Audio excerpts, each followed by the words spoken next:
I really love your videos and everything you have done for this YouTube world, Peter, but I don't think this is the best Canon lens you can buy right now. But let me explain. I'm just finished watching the newest video of Peter McKinnon, and in this video he told this would be the end-all be-all Canon lens, the best lens. If you just have to pick one, this would be the lens.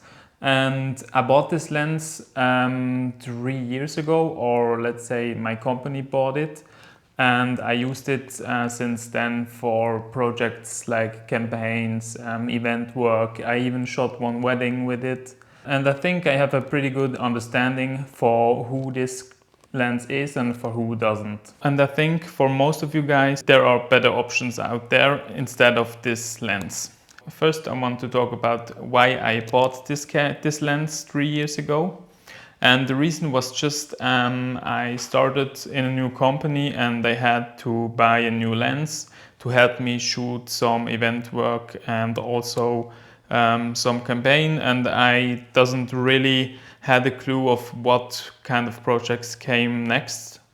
And I just wanted the best glass I can have to fit all these different projects, and I think this was just the most spectacular lens that I could buy. And also budget wasn't really a big issue, so my company just bought this lens and I was pretty happy. And right as I got it, I was pretty impressed of how heavy this lens is. And I think to this day it's one of the heaviest lenses if we talk about photography hybrid work lenses I've ever came across. And the next thing I wanted to touch on is this lens is 28 to 70 millimeters f2.0. I think all these lenses that cover that middle ground between 24 until 70-80 millimeters are lenses that you use because you don't want to switch, or you can't switch lenses during a work process. Because if you want to do a pretty wide shot, you would go even wider than 28 or 24 millimeters. And if you want to do a tele shot, you also need more than 70 millimeters. But this lens kind of sits in a middle ground where it can do everything, but not as good as a tele or not as good as a wide angle lens. And this lens does a pretty good job, and it has the impressive f-stop 2, and you really get an amazing amount of light in it. And the image quality that you get out of this lens is spectacular, and also the build quality and everything around that. This is not a bad glass by any means, but let me tell you a little bit about the problems I run into using this lens for the last 3 years. And the first one wasn't really an issue when I bought it for me, because the company I work with bought it. So the budget wasn't really a big issue. It was something to consider, but I thought for the best image quality I would rather get the better glass and spend some hundreds more on a lens. But maybe for you it is an issue, and I think what you can get for the same budget could be better than spending almost 3 grand on this one lens. So the second and also the biggest issue for me while working with this lens was the weight. And first you think, that this is no problem, but if you are using this glass, like I touched on earlier, you are shooting a project where you don't want to have a lot of on you while shooting. You maybe don't even want to have a backpack. Like Peter also mentioned in his video, he doesn't want to have a backpack on for a long time. And therefore also you maybe don't even want to bring a backpack. So maybe you want to have a smaller bag with you, with your camera, and therefore you want a light, portable setup in these scenarios. Also, when you are a wedding photographer, I think you want to have the least amount of weight in your hands. And this lens is really not something that fits this niche. This lens is almost 1.5 kilograms. and it's really heavy, especially paired with some bigger cameras. And even with the R5C, which I run this lens for the most of the time, this really becomes a heavy setup, and if you are holding it for several hours, it really gets in your hands and in your posture, and it's really not that fun as it could be with a lighter lens. And another problem, I think, is the f-stop. You maybe are thinking about why the f-stop, but I think with the modern cameras, f-stop 2 isn't really necessary for a lot of scenarios. You can balance the missing light a little bit with the ISO because the digital sensors can handle that quite well nowadays. And the f2 is also pretty aggressive. And most of the times, if you are doing events or some corporate work or something, you want to have your f-stop a little bit higher because you want everything to stay crispy sharp and a little bit more also in focus in your image. And I think in most cases I don't shoot at f2 with this lens, so it wouldn't be a big issue if I had maybe just a 2.8. And another issue is, let me get the lens for now. I'm running a Peter McKinnon Polar Pro VND here on it, as you can see, and the filter size is really enormous. It's almost as big as my hand, and this also adds to the cost because you have to buy a new VND filter for this beast.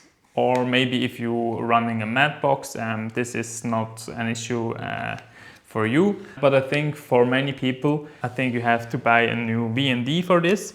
And because of the size, and if you want a good quality VND, this also sets you back some hundreds. I think this one is about 300. Yeah, so the filter size I think is also kind of an issue. And then maybe for some of you, the missing image stabilization is also a problem. For me, that didn't was a problem for my work. I quite like it when it doesn't get image stabilized, my image, and I will just stabilize it in post. I think this gives a much more natural look. And where this lens shines is really the image is spectacular. I think it's one of the best Canon lenses in terms of image quality, and this I have to say. And also it's kind of a special lens. Because of the weight and size, you won't see many people using it, and therefore if you maybe run into another photographer on an event or on a project, it's also always a topic to discuss about. And if you see this Peter McKinnon, it would be amazing if you give me some kind of sign that this video reached you. But let's get back to the lenses. And I think there are two options which would be a better fit for most of you. The first one is the 24-70, so it even gets you a little bit wider, which I think is quite a good thing to have. This is also 2.8, and it costs not as much as this lens, and also it is so much lighter. And for a lot of events we are renting some lenses because we need more cameras or more lenses at the same time. And there we rented a lot of the 24-70 f2.8, and I think this is really the best lens, and if I could go back and do this choice again, I would definitely buy the 24-70, save some money, and also get just a little bit lighter setup for my Canon R5C.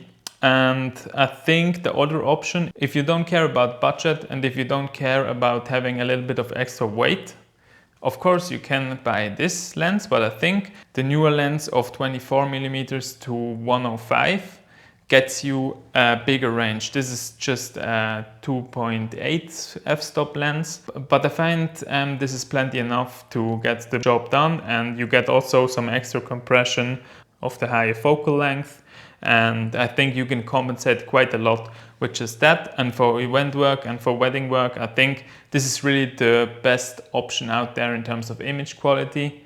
and in terms of versatility. But of course, and this lens is also a really heavy lens. I think it's almost the same as this, but I think it gets you a little bit more out of the experience. I think this lens is for someone who doesn't care about some sacrifices you have to do to the road to the best image. And if you don't care about the weight, and if you don't care about the budget to spend a little bit extra, then I think you maybe can test this lens for a weekend or two, and then you can decide if this enormous heavyweight lens is really the best fit you can have for your project. I would be much happier with the 24-70, the normal one, because I think for the most part this is totally fine. And just to save a little bit on the weight, I think this is the best option to really run and gun and have really just only one lens with you for a day. And I would much rather go with this lens than this heavyweight, but I have it and I will use it, and I will have to make it work for also the next few months at least. And I'm wondering if you understand my point of view, and let me know in the comments if you maybe consider buying this lens, or if you have even a different option that would fit in this niche of one lens fits all. Peace.